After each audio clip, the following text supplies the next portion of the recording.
In Haiti, society is on the brink of complete collapse. As armed gangs increasingly assert control, half of the nation's 11 million people are reportedly in need of humanitarian assistance.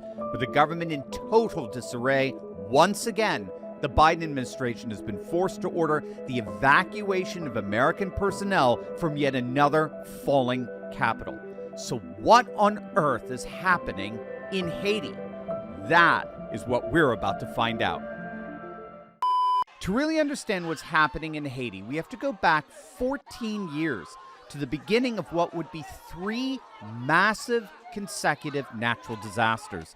The first was the devastating 2010 earthquake that utterly ravaged the island. Hundreds of thousands of people were killed, and the capital of Haiti, Port-au-Prince, was basically reduced to ruins. Then, 6 years later, another natural disaster struck. Hurricane Matthew, one of the fiercest storms in a decade, demolished the island with winds hitting over 100 miles per hour, further spiraling the nation into a humanitarian crisis. And then another cataclysmic earthquake, this time in 2021, leaving thousands dead and hundreds of thousands homeless in its wake. It was during this time that a number of armed gangs rose up to fill the power vacuums left by Haiti's crumbling governmental infrastructure. The most prominent gang leader to emerge was a fellow by the name of Jimmy Barbecue Chalizier, a former policeman who became the leader of what's called the G9, an alliance of 9 of the fiercest gangs in all of Haiti. Chalizier styles himself as a liberator who's come to rescue Haitians from an inept and corrupt Haitian leadership. Everyone sees only people with guns doing violence, but they don't see the corruption in the country. If you steal state money, if you don't build hospitals and schools, and don't care for those in need, all this will continue to spawn violence. Even if you eliminate all armed gangs, if social problems are not solved, there will still be the same amount of violence.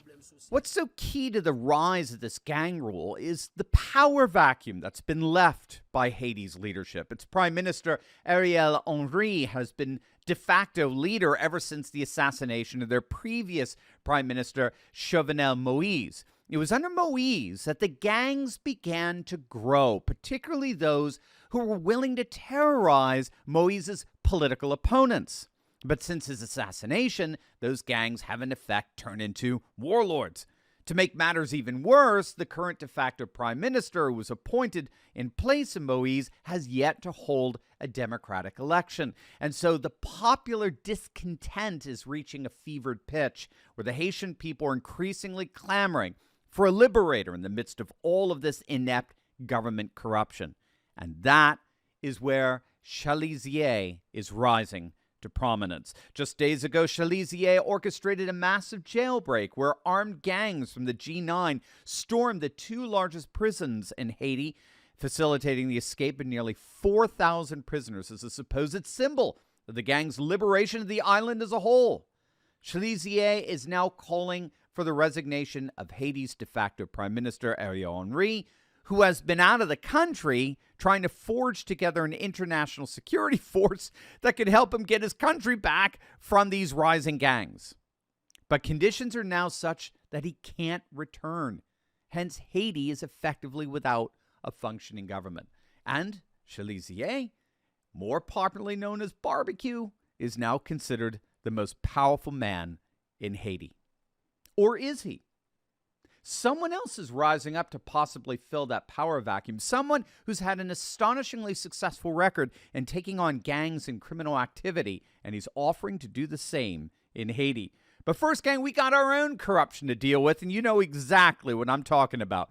Politicians like Nancy Pelosi have been getting insider trading secrets for decades now, enabling their returns to beat the market every single year. But thanks to a little-known SEC database, well, guess what? We can have access to the very same trading secrets that these politicians are privy to. We get to see what stock corporate CEOs are buying up in real time, and then we get to piggyback on their trades to gain the same advantage for ourselves that Pelosi and the crooks in D.C. have. My good friend Ross Givens has been tracking insider trading for years now, and his recommendations have led to investment returns of over 200%. Some have hit as high as nearly 1,500%, and now it's your turn. click on that link below right now and learn how you too can trade like Pelosi. Click on that link and learn how to gain an insider advantage for yourself today. El Salvador's amazingly successful and popular president, Nayib Bukele, is offering to lend a hand in fixing the chaos that has spiraled out of Haiti. Bukele, who has successfully crushed gangs and drug lords in his own country, offered to do the same in Haiti, but made it clear he would need a United Nations Security Council resolution and the consent of Haitian officials. Now, as many of you know, Bukele rounded up upwards of 70,000 plus gang members in El Salvador and threw them into what's being called a super prison, and in effect restored law and order back to the streets and neighborhoods of El Salvador. And his presidency has been so popular, he was just reelected with 85% of the vote. Now, whether or not Bukele is able to come to the rescue in all of this, what is clear is just how out of touch our American elite are in what's really happening in the world today. Take a look at this. These are photos of liberals like Bill Maher and Susan Sarandon and unfortunately Conan O'Brien, who usually stays out of politics, which he obviously should have here. They're all wearing T-shirts that say, "Haiti is great already." Now, they did this in response to when President Trump reportedly questioned why the United States would want to have immigrants from Haiti and African nations, and in the process, he supposedly referred to some of these nations as, quote, shitholes, which was again supposedly leaked by unnamed anonymous sources. But what they said is that Trump wanted to institute a merit-based system of immigration that would bring our nation up to the next level, get the best and brightest from around the world, and contribute to making America a great nation again, right? Completely and totally without equal. And these Hollywood stars took issue with that, and in protest declared that Haiti was already great. It wasn't a shithole. It was already great. In fact, Haiti may in many ways be better than America. And here we are just a few years later, and they're all, of course, eating crow. But it really doesn't matter, does it?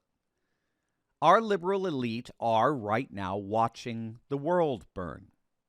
And the world is burning precisely because the world these liberals think they're in does not exist.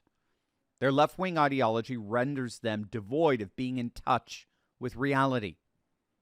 The reality is that more and more the world is going through a process known as re-territorialization, where populations are rejecting colonial powers that are seen to be repressive of the will and interests of the people, and in the process, we're seeing what in many respects could be called an epidemic of coups around the world, most particularly in Africa and the Sahel region, and now what's in effect a coup here in Haiti, all in the name of overthrowing inept powers that rule for their own benefit at the expense of the benefit and interests of the people. Whether or not these warlords are earnest is irrelevant.